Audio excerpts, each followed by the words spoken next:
What's happening, everybody? Welcome to another episode of Unparalleled Sports Talk with yours, Kwame Fisher-Jones. As always, I am him. And I'm joined by General Assignment Reporter for NJ.com, Chris Franklin. We're going to talk some NFL. Chris, busy week for us, man. It was busy week. Good stuff, though. Some good football. I cannot complain.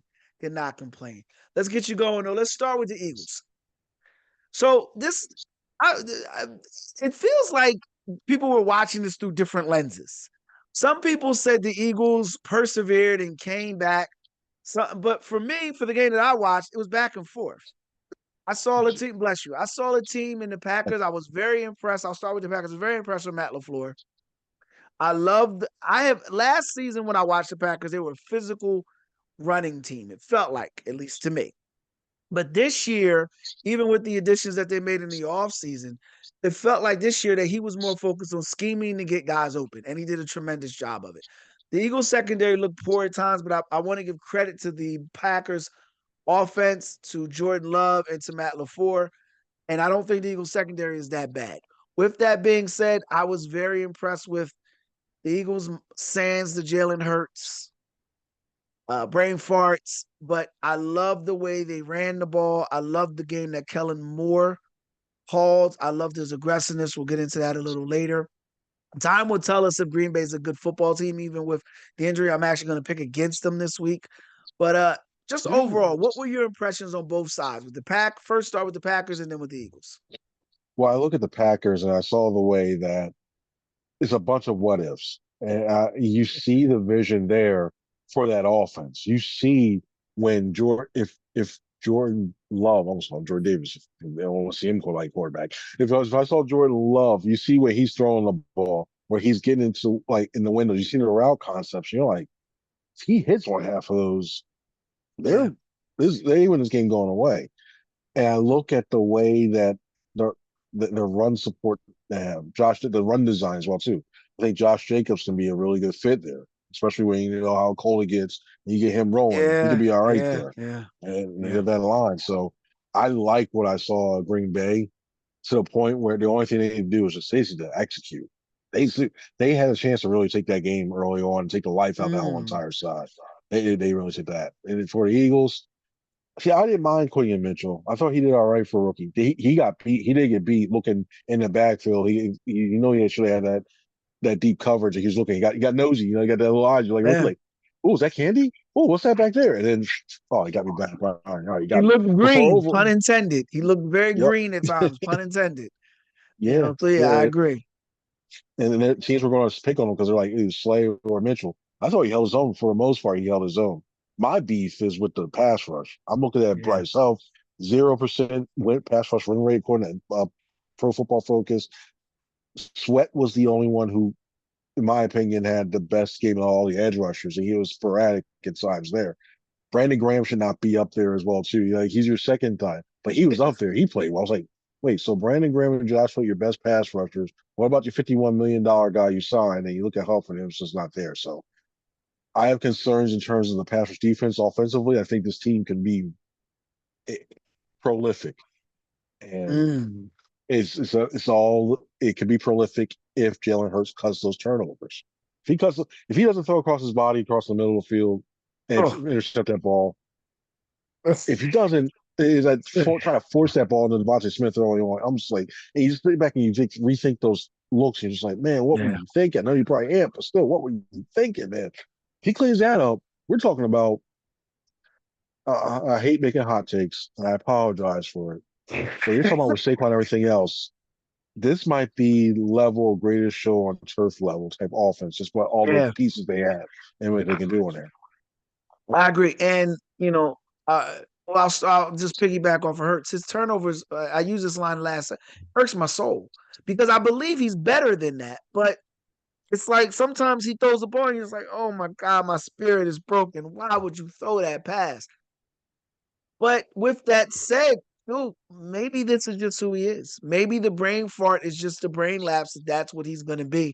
And it happened in the Super Bowl. I referenced that. They lose such a close game, and if he doesn't have that turnover, and if for fifths, we all be drunk, blah blah blah blah. Hmm. So but I believe that Jalen, I believe that Jalen can overcome it, but will he? That's the question. Huff is a whole nother monster.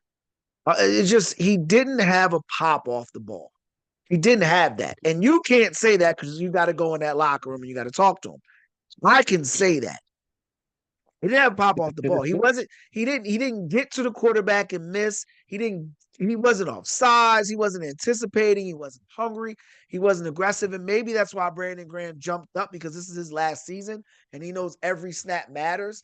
And if he can't go in week 15, at least he got some stock going in week 1.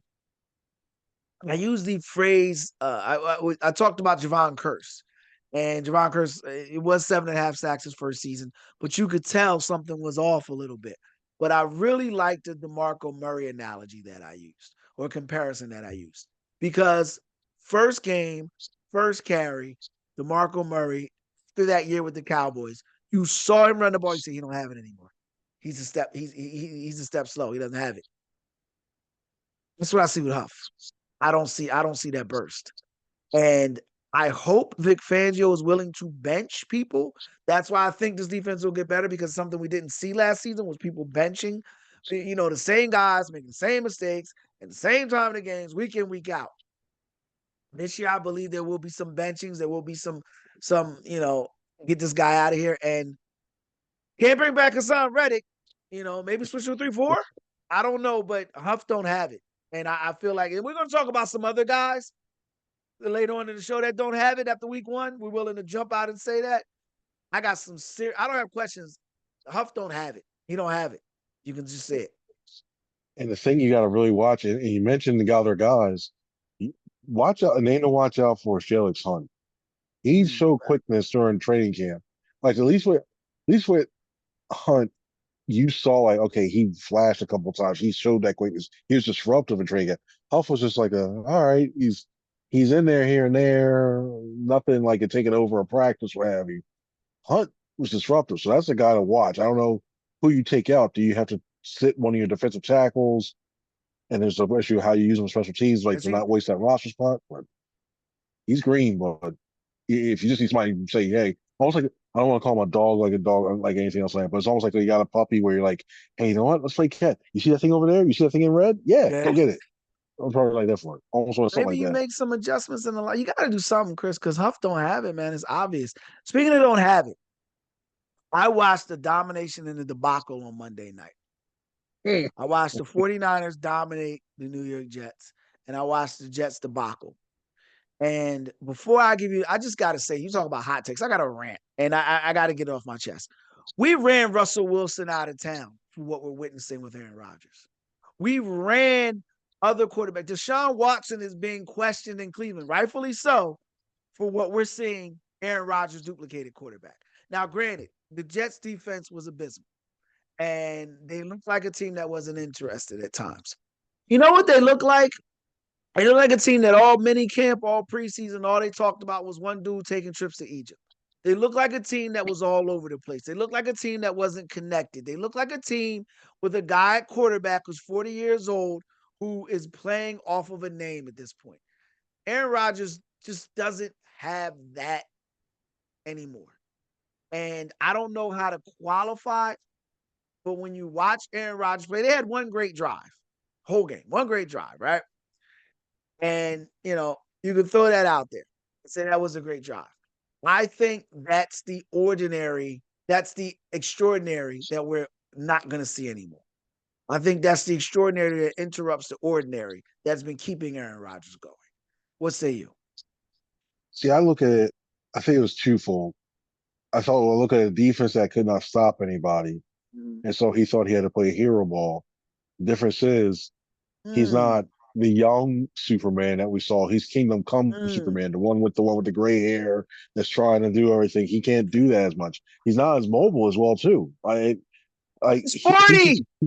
Yeah, that's the thing. Yeah, when you look at the way he's doing, so it's a couple times I'm like, so it's like watching that punch drunk boxer. I'm like, please, man, just sit down. Or when he came to that one, throw it away. Don't try to scramble around. It was bad. But I look at him and he can still be a decent quarterback. I think he'll still be decent.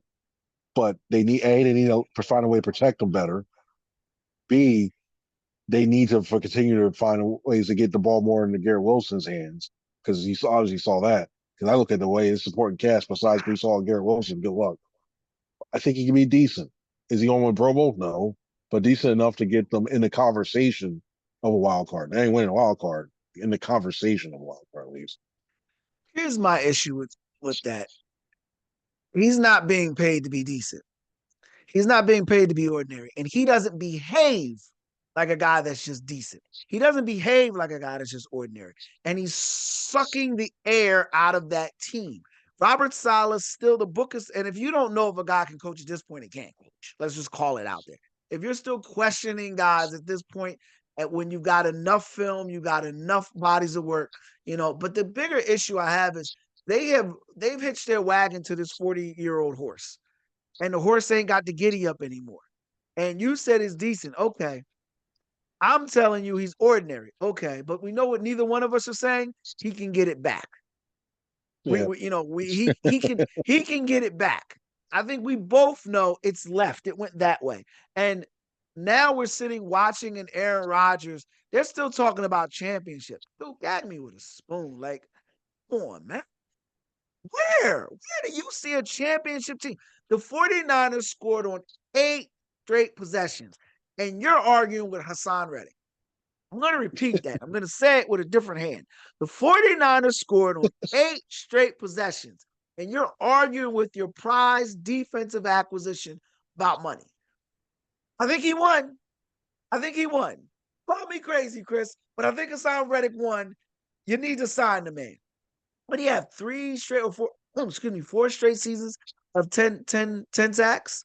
11 sacks, yeah. At 11 least sacks, 4 11. straight seasons for 3 different Yeah. teams, if I'm not mistaken. Like, dude, Yep. at this point, what do you need to see as an organization? Zach Robinson looked bad. For those who don't know, that's offensive coordinator for the Jets. He looked bad. And I know his name because he looked bad. It was you want to say the Niners are this good and the Niners play well, nothing to take away from Brock Purdy, but it's just the Jets are this bad. And that's the thing that kind of was like, wow, the Jets are this bad. And Tyrod Taylor's the backup, right? Yep. Robert Saleh Yeah. ain't going to bench Aaron Rodgers for Tyrod Taylor. So we got 16 more games of this abysmalness that's coming out in New York City. Where's the Chris Frosh? Where's the lie? What happened? I said, where's the lie? Floor is yours. Where's the lie? Tell me where I'm wrong. You're not lying. And I'm looking at this team like I can see this being if they're basically playing off of each other. It's supposed to be a very stout defensive team, a team that can you can hang your hat and go, there's Sauce Gardner, there's Jermaine Johnson, there's that. Even without Hassan Reddick, you see all the other pieces like that's good. They didn't even show up. They really didn't show up, and I think it's more of an indictment that your defensive minded head coach couldn't have answers to help your defensive coordinator how to stop the 49ers. I know it's tough that the 49ers they were just rolling. It's tough to stop them when they're really rolling. But at least put up a fight. Stop half like 5 of the lead in the drives. I understand that. And you just sit around and just going. I call it style look. We just sitting and just look. You look at the scoreboard, look at the thing like in disbelief. It's almost like you lost all that energy, you lost that will, and it's like you just had it in the first game.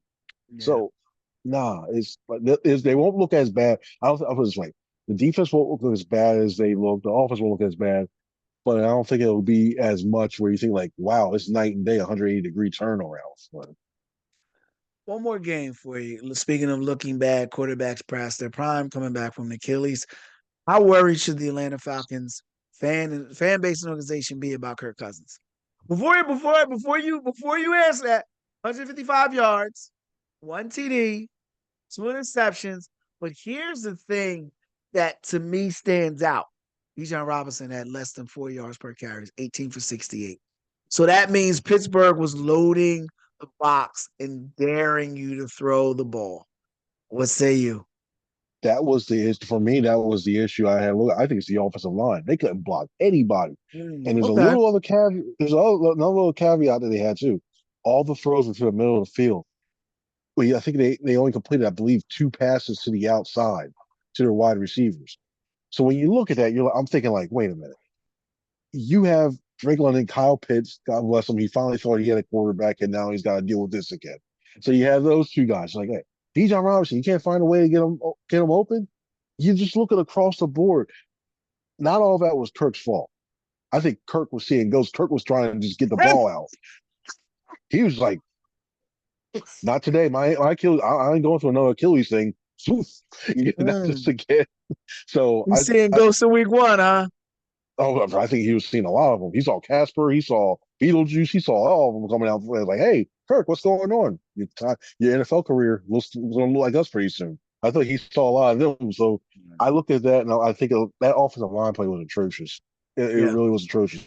And the underutilization and finding creative ways, not just ways to get, okay, hand the inside zone to Bijan Robinson. The creative ways to get Bijan the ball was lacking too. So they're in trouble. They might go 0-2 in the first 2 weeks. I want to make a quick fact check myself. It's actually Nate Hackett that is the offensive coordinator for the Jets that looked awful last Ah, week. I mean, yep. that looked awful on Monday. It is not Zach Robinson. Zach Robinson is the offensive coordinator. Looked awful in Atlanta, and I was he looked awful too. And I got the two awful names mixed up. Hackett's offense looked old and it looked like a hack show. Robinson's offense looked basic, rudimentary, if you will. And Pittsburgh defense had their way with them. And Pittsburgh has always been a good defense, but if you use the phrase seeing ghosts, I think Kirk Cousins looked like a guy that was like, maybe this ain't the week for me. That's what it just felt like. It felt like he said, you know what, maybe this ain't the way I want to go with it. And the fan base is already clamoring in Atlanta.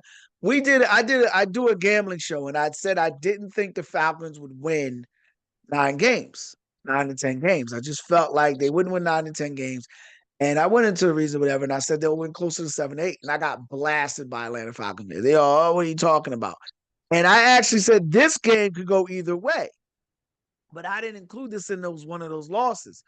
But what I did say is the perception is that this team that doesn't have a winning culture, doesn't have a winning tradition, is going to go into Washington in December and go into these cold weather places in November as a dome team and win games.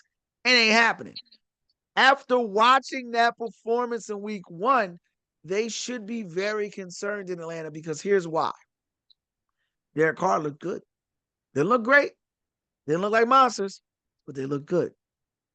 Baker and the Bucks looked, dare I say, because it is Baker, quarterback faker. They looked like a top 3. They were one of the best teams on the weekend. If anybody watched, the Red Zone or Sunday Ticket, the Bucks were one of the best teams of the weekend, bar none. And it wasn't the fact they were playing the Commanders, it was how efficient they were, how methodical they were, how they did things, how crisp and clean. They looked like a team that played in the preseason. They looked like a team that didn't have a quarterback that was in Egypt. They looked like a team that knew who was what and who was what and what they were going to do. And now you're the Falcons and you're already behind the 8 ball, and the other two divisions, I mean, thank God you got Carolina in your division, but yeah, it's gonna get dark and ugly in Atlanta. A friend of mine sent me and he said Michael Penix will be starting by week 5. I don't know if it'll be that soon because Raheem Morris can't afford to have that type of year, but 0-3 is on the board. And I said it before Oh yeah. they could go 0-3. 0-3 is on the board because they're not beating Kansas City. I say that, and it'll be like Meadowlands. More Watch than now likely, be they time. won't beat Kansas City. What'd you say? Shit, watch now. All of a sudden, now it's Yeah. he starts. Kirk Cousins thinks he's back in he has Justin Jefferson with him now Falcons. Yeah, now. So I don't see it. And you mentioned the Eagles. The Eagles have an extra couple of days to prepare. It's the home opener. They want some things that they want to iron out. Atlanta's coming, not on a short week, but Atlanta's coming up to Philadelphia. They've got to be better. Uh, they have to be a better offensive passing team. The Eagles know that. You've got a defensive line in Philadelphia that struggle getting after the quarterback. You got a guy in Atlanta that's coming off a bad leg. It just sets up for the Eagles to roll this week. So, we're good into our picks a little later. What game or games are you looking forward to? I mentioned the Eagles and Falcons. What other games are you looking forward to? What game are you looking to that's going to surprise or that you can't get a gauge for? You mentioned the one got one guy earlier, and I look at that Buccaneers Lions game. Two Yeah, playoffs, excuse me, excuse me, two playoff teams going there. Yet the Lions coming off that really good that Sunday night game between the Rams and the Lions was cinema. it That was a was good really good football game. watching that. And I look at Jameer Gibbs, and I look at Todd Bowles and the way he sets up that defense. That's going to be a fun testament. Jared Goff made enough plays. I still don't think he's. I know people say like, well, he's one of the top quarterbacks in the conference. I still don't see that. I think he's good for what he does for the Detroit Lions. But I look at Jameer Gibbs. He's the type of guy and now you got to worry about Jameson Williams. You got those two guys going against that Bucks defense, and Todd Bowles trying to confuse Jared Goff enough for a couple turnovers. I already had Baker's played out of his mind. I look at Mike Evans. Also, why Mike Evans doesn't get the respect that he still deserves. I don't get it. Like you hear about the AJ Brown's all stuff. Mike Evans, Swiley. Mike Evans is making a Hall of Fame career. He really Yeah, is. he has a Hall of Fame career. He's already there. Yep. So you look at that, and I'm looking at him the way the Lions can be susceptible to the deep ball, and the secondary can be bad. So I look at those two areas. It's going to be a lot closer than I think. I think the Lions still win, but a lot closer than I think. It's going to be probably one of the better games, probably one, if not the best game that's on the slate, at least in my eyes. I actually think Tampa Bay's going to win that game. But so last week I picked the Bears to lose to the Titans. The Bears did not score an offensive touchdown last week. The Titans lost to a team that did not score a touchdown and quarterback threw less than 100 yards. I also picked the Colts to beat the Texans. The Colts did not look like a functioning football team. They had a lot of boom headline plays, but they did not have a story that said good offense. Texans and Bears meet up again, or meet up this week. That's right now. The Texans flip has the Texans as a 7-point favorite. The Bears. Now, I'm going to be watching this game because I'm expecting the Texans to blow the Bears out.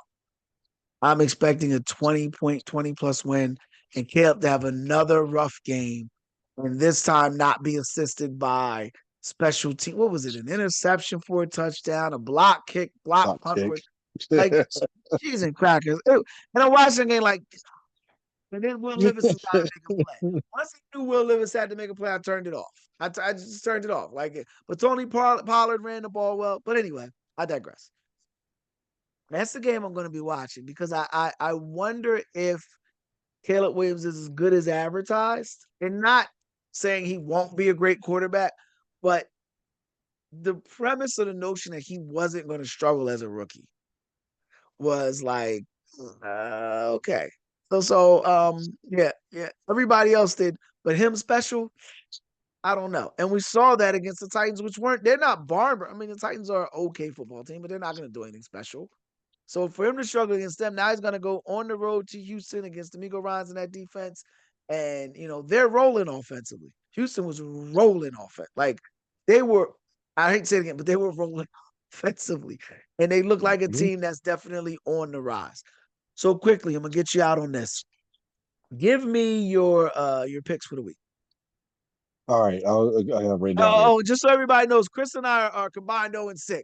So we're mush right now. Whatever you say, whatever we say, go the opposite way until we at least break 500. Go ahead. Because the thing is, because the thing I can't believe I'm about to say this. I think Bo Nix goes 2-0. I think this Broncos and in Mile High.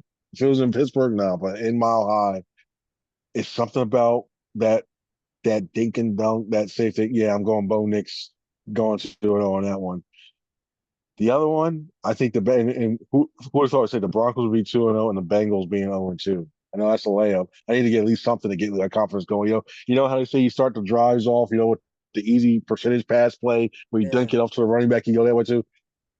I think the Chiefs roll. I don't care. I don't. When T Higgins comes back or not, Jamar Chase, even with Jamar Chase, if he's not having that the green, I think they say he had illness. I think it was a green illness. But I want my money. I'm not feeling so well, so I think that as well too. You know what? I want to stay. I want to stay in my own. Nah, that's too easy to do that one. I was going to say whatever. No, I'll go Colts Packers, and I think this is a game where it's a Josh Jacobs game where Yeah. they keep it on the ground, and I can see the fact where Anthony Richardson he did look impressive making some of those throws. He might have a few issues against that defense. I'll actually take the Colts. I'm sorry, that's regular. I'll take the Packers in this, and it'll be a shot like that. It'll be a low scoring, ugly game, but I take the Packers in this game. I'm gonna start out with a bunny as well, layup as well, close to the basket going. The Raiders are a 9.5 point dog to the Baltimore Ravens. I don't even think it'll be that close. The Baltimore Ravens will beat the Raiders. They have a history of playing each other well, but the Raiders, I don't ever want to say an athlete quit. I never want to say a team quit. The Raiders looked disinterested last week. They looked like they started out first quarter, they went for it in enemy territory, and they didn't get it. And at that point, that was it. That was all she wrote for the Raiders. They just mailed it out. So I like the Ravens. Now I'm gonna go, my fearless picks. Buffalo is an underdog against the Miami Dolphins. They're a 2 point dog to the Miami Dolphins. Tariq Hill is out here dealing with police. The head coach is out here crying. Guys are getting citations or allegedly getting citations, and they didn't get citations. They probably should have lost in week one.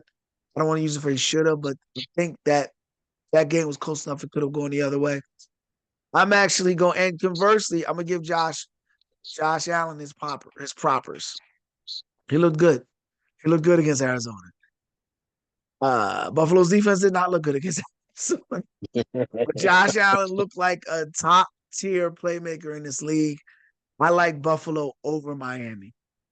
I like Buffalo over Miami. And then my second pick, I like Cleveland over Jacksonville. He was a 3 point dog against Flip Scott. Cleveland is a 3 point dog against Jacksonville. And this is tough because I believe the game's in Jacksonville. You can check that for me.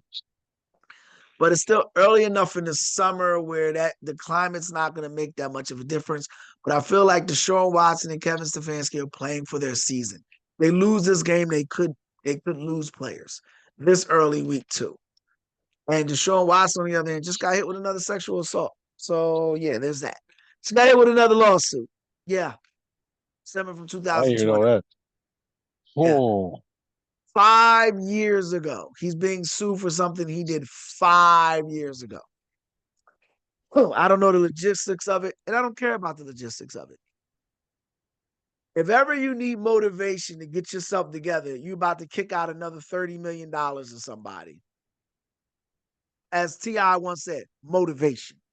So I like Cleveland to upset Jacksonville. Jacksonville to me is just kind of spinning his wheels. They signed Trevor Lawrence, but it doesn't look like Trevor Lawrence is the answer. They lost Calvin. They just seem to be a team that's was it a ship without a destination at this point. They don't know what they want. They want to be defense, offense. So yeah. So those are my three picks. I got the Ravens to roll over a hapless Las Vegas team. But I like the Dolphins and Cleveland to upset, or excuse me, the Buffalo to upset the Dolphins and Cleveland to upset Jacksonville. We got to do better than last week, Chris. We got to do better than last week. only upwards, my friend. Only we're going up from this one. Exactly. So that's it for this episode of Unparalleled Sports Talk. If you like the podcast, make sure you share, subscribe, comment, whatever your podcast platform allows you to do. He's Chris Franklin. I'm Kwame Fisher Jones. Until next week, we appreciate your time and year. You be easy.